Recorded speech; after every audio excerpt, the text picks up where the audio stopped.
Hyundai and Kia, the group together, have just announced their plans for all the billions of dollars they're going to spend over the next 5 years. And guess what? It's disastrous. This plan, if Hyundai and Kia go ahead with it, well, wow, they are in enormous trouble. Scary, scary trouble. I frankly cannot believe what I'm seeing.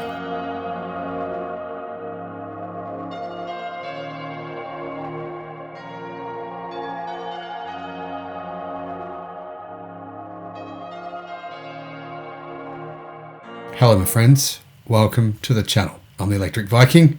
Great to see you. Hope you've had a good day. Hope you've had a good week, because you know what? This year's been amazing. Some of the battery technology I've seen coming out this year is truly mind-blowing. Got a lot more videos to come about all of that. Now, if there's any problems with the sound you're hearing, please let me know. I don't want you to have to, have any issues with the sound of our video. So let me know and I'll try and make sure that doesn't happen. But I believe I've fixed it now. But if I haven't, please get in touch. The Hyundai Motor Group is going to invest around $50 billion US dollars or 70 billion Australian dollars in South Korea over the next few years. So the key question here is, what are they investing this money on? I mean, really, if they're investing this money on electric cars, then surely that's a good thing, right? Yeah, but no. I'll tell you what they're investing it in. And frankly, if you're not shocked, I would be absolutely amazed. Hyundai has revealed its plans to invest 63 trillion won, which is 70 billion Australian dollars, or more than 50 billion US dollars, over the next 3 years, with a focus on growing its electric car production capabilities. Now, that's what they're saying.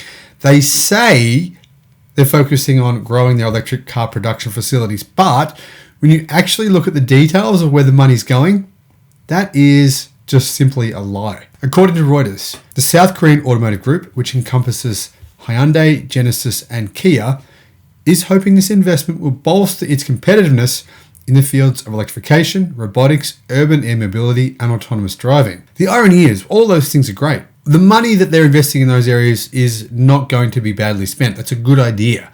The problem is, this is more about marketing than reality, because when you look at the details of the reality, here are the details, right?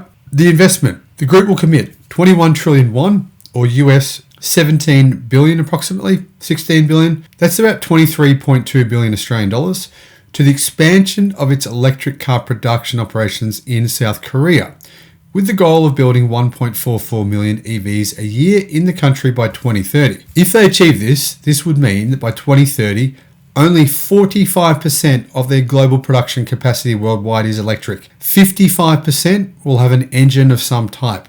In 2030, red flag. However, even worse than this, the automaker will maintain its investment in the development of internal combustion engine vehicles, investing 38 trillion, nearly twice as much money in internal combustion engine vehicles. So Hyundai is investing 21 trillion won into electric cars and 38 trillion won into internal combustion engine vehicles. So seriously, more than twice as much money they're investing into a dead end. That's like Kodak saying, we're going to invest the majority of our investment, now that digital cameras are out and everyone's buying digital cameras, right? Or now that iPhones have cameras in them and people don't really buy digital cameras en masse anymore, we're going to invest billions of dollars into film.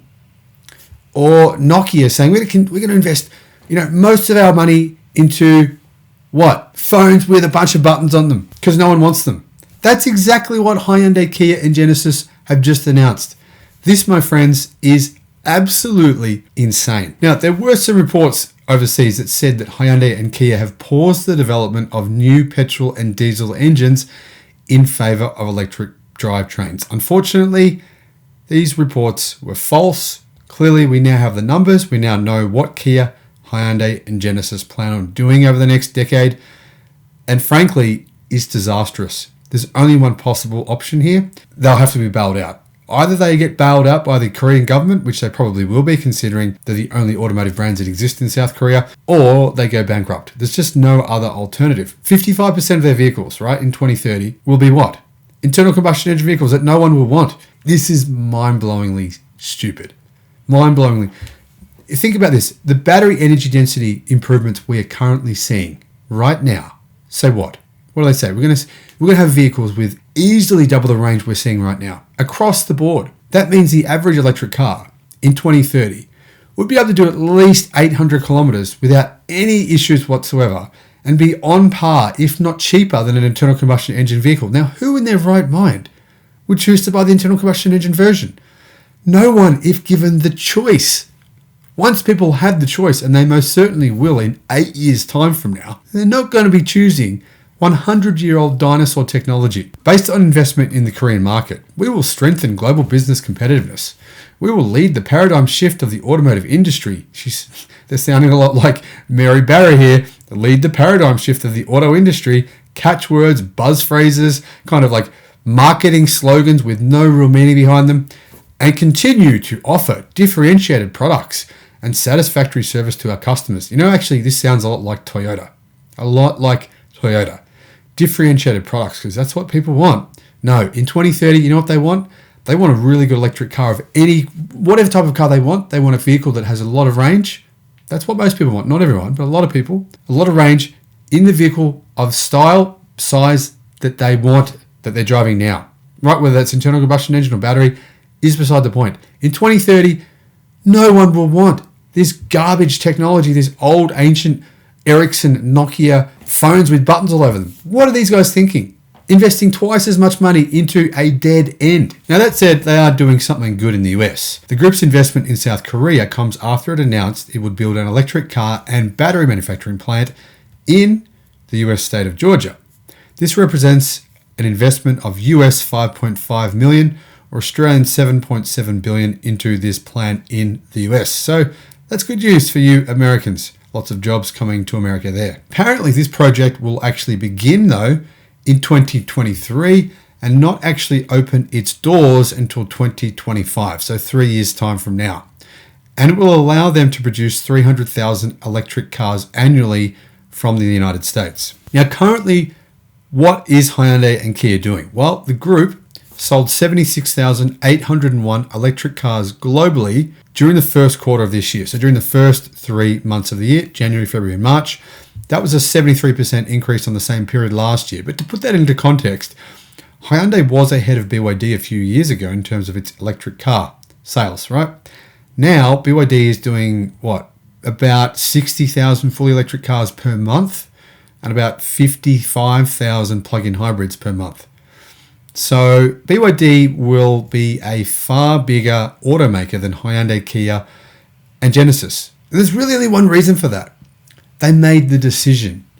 They made the decision based on what the market really wants, not what executives sitting up in top of a building who have nothing to do with the general public and don't really understand what the general public wants decided. Clearly, the boffins at BYD, the guys at Tesla, XPeng, NIO, lots of different car companies where they're committed to going fully electric, are actually in touch with what we as customers want. Why Hyundai, Kia, and Genesis are not is truly baffling. Thank you for watching. Let me know in the comment section below, what do you think? Do you think this spells certain doom for Hyundai and Kia? I mean, put this in context, think about it. They're investing twice as much money into internal combustion engine vehicles. Twice as much. Wow, I am frankly just shocked.